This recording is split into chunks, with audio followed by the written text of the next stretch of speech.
Salut, j'ai reçu quelques petits goodies de la part de Godox. Notamment, j'ai reçu le déclencheur, le Trigger X5L pour Leica. C'est une fantastique nouvelle. Alors, tu peux utiliser d'autres marques avec Leica, mais tu peux que photographier en mode manuel. Alors que maintenant, je m'étais plaint dans ma vidéo précédente du fait qu'on n'avait pas encore de déclencheur Leica. Et maintenant, il est arrivé, il est là, il est dans mon studio. Et j'ai pu l'utiliser avec mon Leica SL3S.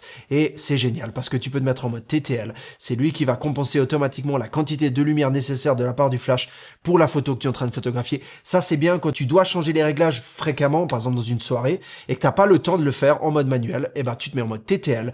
Tu pointes ça vers le plafond ou directement vers la personne et ça peut te faire de très belles photos. Donc ça, c'est la toute première chose. Il sera prochainement disponible, peut-être qu'il est déjà sur internet, jette un petit coup d'œil. Si tu as un Leica Q, un Leica M, un Leica SL ou peu importe le Leica, ça va te permettre de faire des photos en mode TTL. Ça, c'est une excellente nouvelle. L'autre chose dont je veux te parler, c'est les gels de couleurs que j'ai finalement reçus gracieusement de la part de Godox. Je les remercie d'ailleurs.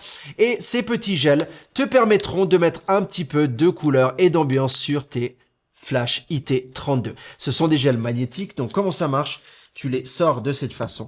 Tu as un petit aimant de chaque côté, tu mets dessus et c'est parti. Voilà, il est mis. Ça va donner un gel, donc une couleur spécifique. Ça peut être du jaune, du vert, du bleu. Enfin, on en a beaucoup, hein, de l'orange, du brun, du bleu ciel, du jaune. Bref, il y a vraiment de tout. Et de cette façon, tu peux utiliser tes flash IT32. Je dis T parce que ça vaut la peine d'en acheter 2, 3, même voire 4 et de les avoir toujours dans ton sac avec toi. Au cas où tu en as besoin, tu aurais besoin de mettre un petit pep, petite couleur. Tu peux le faire grâce à ces gels. J'ai fait un petit shooting ici en studio improvisé. Je me suis fait plaisir. J'ai utilisé tout d'abord, je te montrerai deux photos, une avec du rouge et du bleu et une autre que avec du rouge et du blanc. Tout a été fait avec des IT32, toute la lumière que tu vois a été faite avec ces flashs.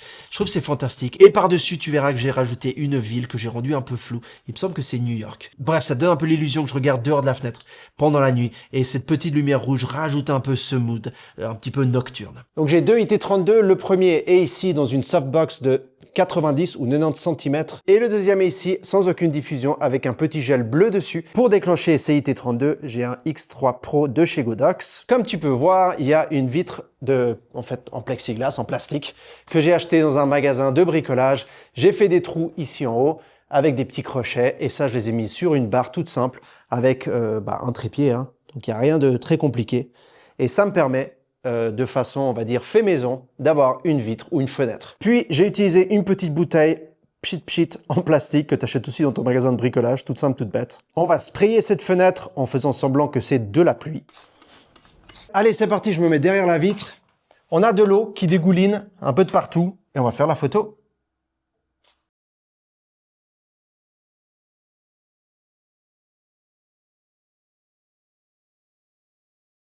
D'ailleurs, j'ai aussi fait une photo à mon fils l'autre jour ici au studio avec son épée, comme tu peux voir, avec du bleu et du rouge de nouveau. J'aime beaucoup cette combinaison, ce combo, ça marche bien, mais tu pourrais faire n'importe quel autre type de photographie en utilisant ces gels. J'espère que ça a répondu aux questions additionnelles que tu avais par rapport à ces gels de chez Godox. Si tu as des questions comme d'hab, écris-les dans la section des commentaires ci-dessous. J'y répondrai dès que possible. N'oublie pas de t'abonner et de mettre un pouce si cette vidéo t'a plu et je te retrouve dans la prochaine. À tout bientôt. Ciao.